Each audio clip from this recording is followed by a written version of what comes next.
पहिलो कुरा चाहिँ छ पवित्र आत्मा। हामीले यूहन्ना 4:24 मा यो कुरा देख्न सक्छौँ। अनि पवित्र आत्माको काम चाहिँ पवित्र आत्माले चाहिँ के गर्नुहुन्छ भन्दा चाहिँ तपाईले मेरो हृदयमा चाहिँ प्रेम राखिदिनुहुन्छ। आमेन आमेन। प्रेम राखिदिनुहुन्छ, क्षमा दिन सक्छ, स्वीकार गर्न सक्छ, वास्ता गर्न सक्छ। कहिले पनि कसैलाई यदि तपाईँ मैले क्षमा दिएका छैनौँ, क्षमा दिन सकेका छैनौँ भने जब पवित्र आत्मा तपाईँ र मेरो जीवनमा आउनुहुन्छ, पवित्र आत्माले छुनुहुन्छ, तब तपाईँ मैले त्यो बेलामा त्यो व्यक्तिलाई क्षमा दिने निर्णय गर्न सक्छौँ। हालेलुया हालेलुया। पहिलो चाहिँ हो परमेश्वरको आत्मा अर्थात् पवित्र आत्मा। अनि दोस्रो चाहिँ हो मानिसको आत्मा।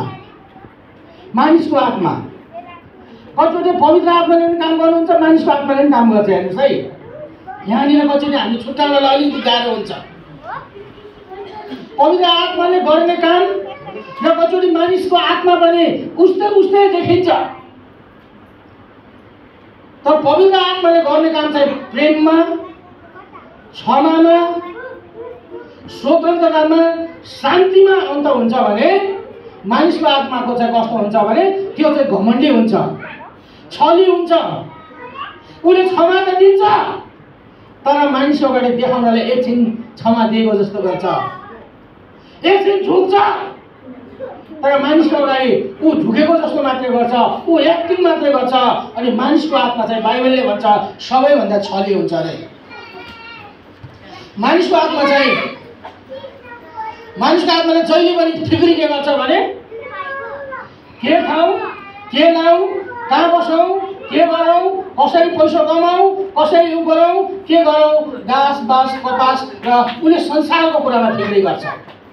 हालेलुया। उसले मानिसको आत्माले चाहिँ संसारको कुरालाई खोज्छ, भौतिक कुरालाई खोज्छ, भौतिक खुसीलाई खोज्छ। अनि बाइबल धर्मशास्त्रले भन्छ, यिर्मिया 17:9ले भन्छ मानिसको हृदय सबैभन्दा छली हुन्छ, त्यसलाई कसले निको पार्न सक्छ र? हालेलुया। कसले निको पार्न सक्छ र? अनि मानिसको आत्मा चाहिँ के छ? छली हुन्छ। मानिसको आत्माले के गर्छ? झुट बोल्छ। मानिसको आत्माले के गर्छ? मान्छेलाई झुक्याउँछ, मान्छेलाई आफ्नो बसमा पार्छ। अनि मानिसको आत्माले के गर्छ भने उसले परमेश्वरको महिमालाई खोज्दैन, उसले चाहिँ आफ्नो महिमालाई खोज्छ। हेर्नुहोस् है, आज कतिजना पास्टर अगुवाहरू है मण्डलीमा अगाडि बढाएर खदा नलाइदिएको कारणले गर्दा भन्छन् अब म त्यो मण्डलीमा कहिले पनि जान्न। मलाई इसाई समाजको त्यो फलानु कार्यक्रममा मलाई उठाएर खदा किन लाइएन, मलाई फलानु ठाउँमा मलाई किन सम्मान गरेन, फलानु ठाउँमा सबै पास्टरको नाम अगाडि आयो, मेरो नाम किन आएन?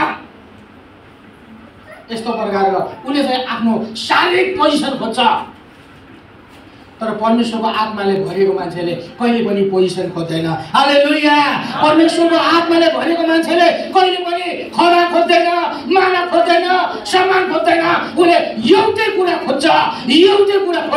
उसले आफूलाई घटाएर, आफूलाई बचाएर परमेश्वरलाई माथि उठाउन चाहन्छ। ताली बजाइदिनुहोस्।